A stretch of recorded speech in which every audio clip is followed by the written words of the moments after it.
All right, do yourself a favor this Friday.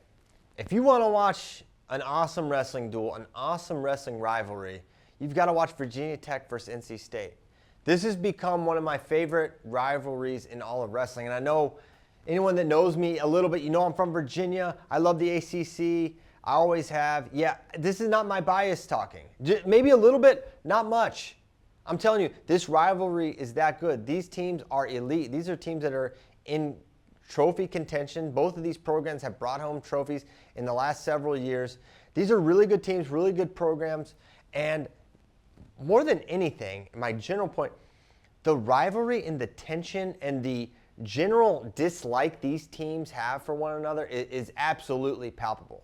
And I know I always pick on Ohio State and Michigan because that's supposed to be the biggest rivalry in college, but those, they get along, right? It's not quite bitter. They want to win, but it's not quite like this. This is personal. The NC State Virginia Tech thing is absolutely personal. And now on paper, the Wolfpack look like pretty good favorites.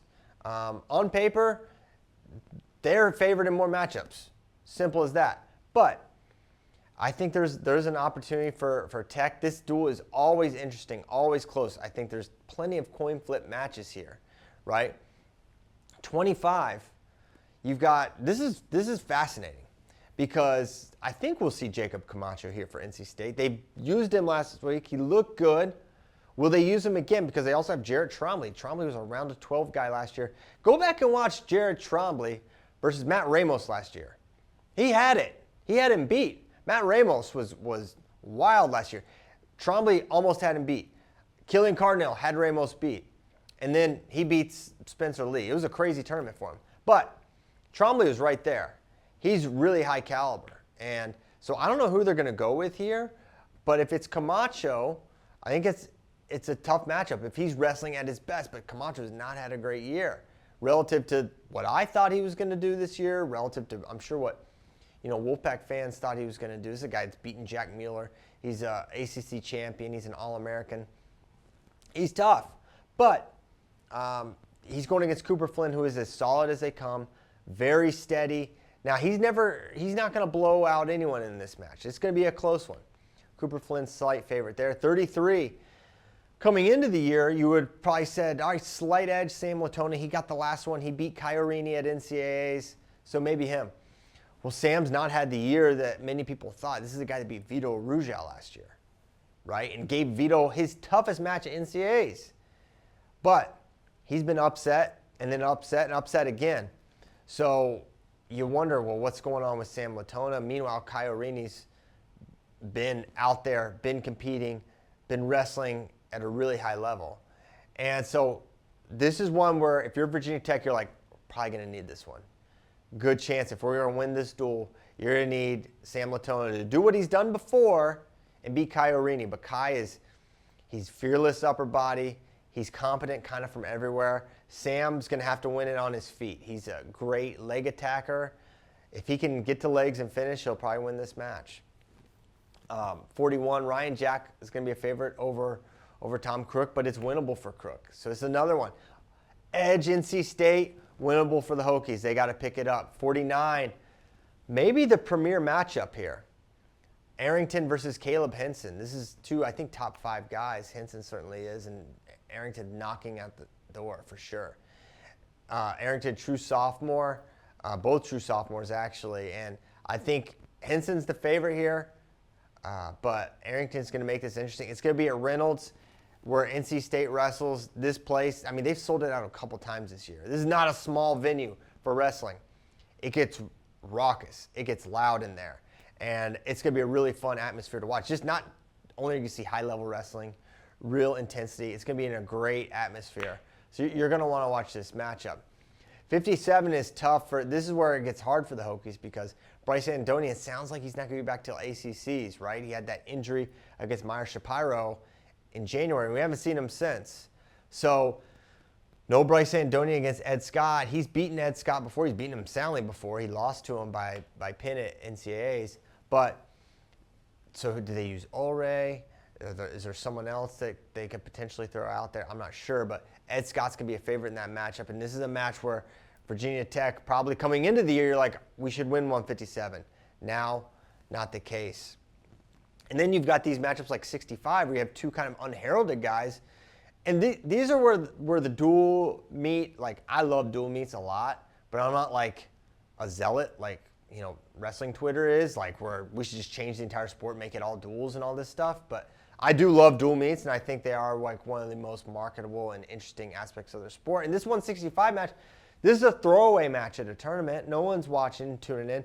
Now, the intensity and the focus and the excitement around this match at 165 is really high. And people are going to be watching. Like, can Conor Brady get it done for Virginia Tech? Is NC State going to pick this one? Because regardless of it, 149, you have a top 5 matchup. 165, it's two guys that are going to be battling to qualify for NCAAs. It matters just as much, right? If not more. So 74, Mekhi Lewis is going to be a favorite. They need him to win and maybe even get some bonus points for him, because that's huge. Because coming up at 84, TJ Stewart had a nice win over Heller of Pitt, but you look at that match and you're like, well, he won on a head scissors penalty point, so it's not like a signature. He didn't like get a go-ahead takedown. He won 2-1 on a penalty point. There wasn't a ton of action in that match. So while it's a win and it's an earned win, I'm not taking anything away from it. It doesn't say, all right, he's ready to beat Dylan Fishback. But I think, though, on paper, Dylan's had a much better year. We haven't seen much of TJ at all.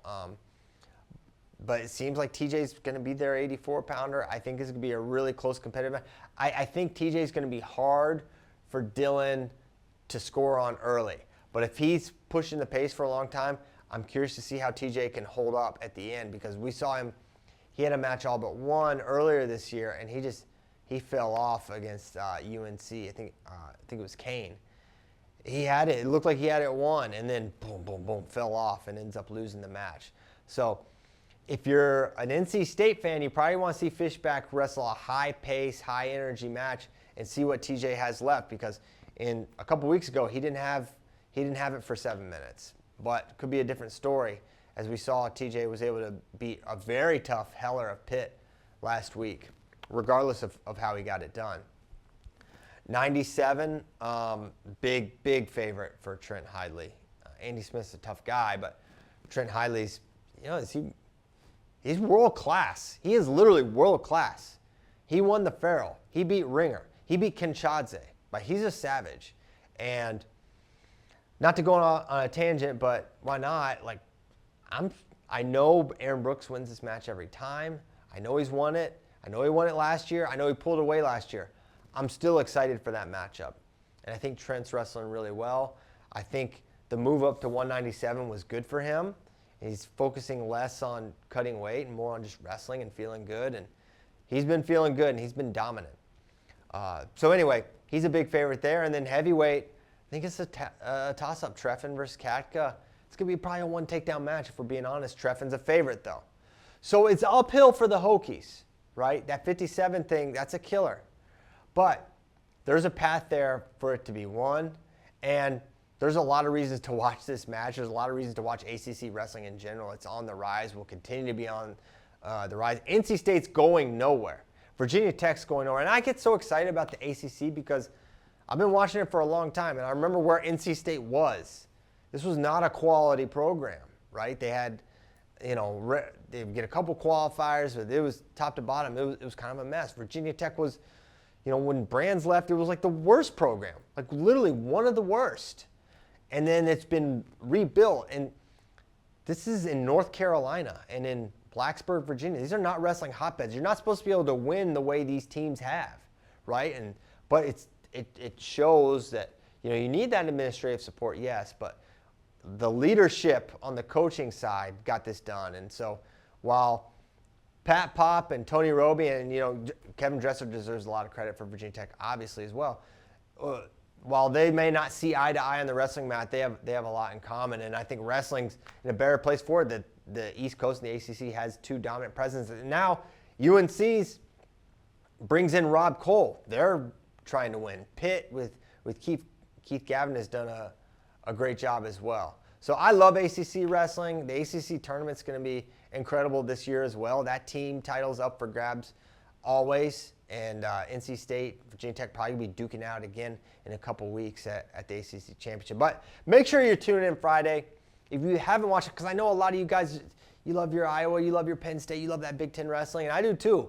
That's why I talk about it so much. But man, do yourself a favor, watch this duel. Let me know who you got. Virginia Tech, NC State. What's your big upset call? What's the big surprise match you're predicting in this one?